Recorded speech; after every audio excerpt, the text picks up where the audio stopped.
हम्म।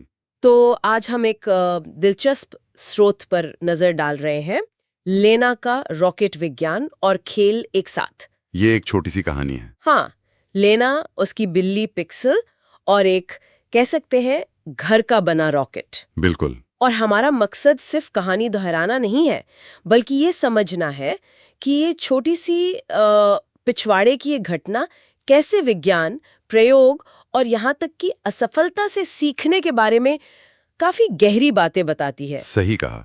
ये एक तरह से केस स्टडी है कि कैसे खेल खेल में ही वैज्ञानिक सोच की नींव पड़ जाती है। हाँ, तो कहानी शुरू होती है लेना के पिछवाड़े से।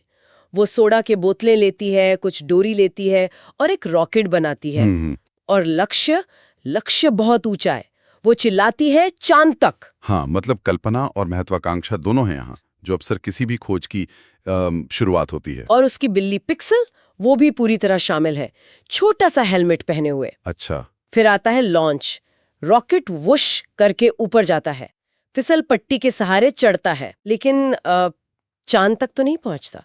वो सीधा पास के एक पोखर में गिर जाता है। और यही यही हमें भौतिकी दिखती है असल में। हाँ, कैसे?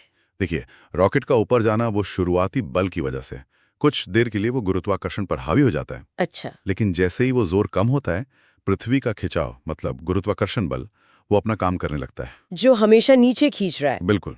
और नतीजा, रॉकेट एक रास्ते पर, जिसे हम शायद प्रक्षेप वक्र कह सकते हैं, चलता हुआ नीचे पोखर में। ये सिर्फ गिरना नहीं है, ये गति और गुरुत्वाकर्षण का एक तरह का बैलेंस है। ये तो वाकई दिलचस्प है। एक छोटी सी घटना और इतने सारे सिद्धांत। पर मुझे जो बात सबसे अच्छी लगी वो लेना की प्रतिक्रिया थी। हाँ, वो अहम है। रॉकेट पोखर में गिर गया, पर वो निराश नहीं हुई। स्रोत कहता है कि वो हंसी और कहा, विज्ञान काम करता है। हाँ यही तो, मतलब हंसी ठिठोली का भी जिक्र है। हाँ, और पिक्सल भी म्याऊ करती है, शायद सहमत होते हुए। देखिए, ये शायद कहानी का सबसे सबसे जरूरी सबक है। लीना की प्रतिक्रिया दिखाती है कि प्रयोग का नतीजा अगर उम्मीद जैसा न भी हो, तो भी वो सीखने का एक अनुभव है। सही। उसका ये कहना विज्ञान काम करता है, ये दिखाता है कि उसने कारण और प्रभाव को समझा। नतीजा पोखर में गिरना था, पर क्यों गिरा ये वो समझ गई। हाँ, मतलब गुरुत्वाकर्षण ने काम किया। बिल्कुल। ये वैज्ञानिक सोच का एक बहुत बड़ा हिस्सा है। देखो, नतीजा समझो और उसे स्वीकार करो, चाहे वो सफलता हो या जिसे हम असफलता कह देते हैं। असल में उसे असफलता कहना भी ठीक नहीं शायद। नहीं, बिल्कुल नहीं। ये तो बस एक नतीजा है जिसने एक सिद्धांत को साबित कर दिया। हाँ, और ये सोचने पर मजबूर करता है कि हम कितनी बार ऐसी छोटी असफलताओं को निराशा से देखते हैं, सीखने के मौके की तरह नहीं।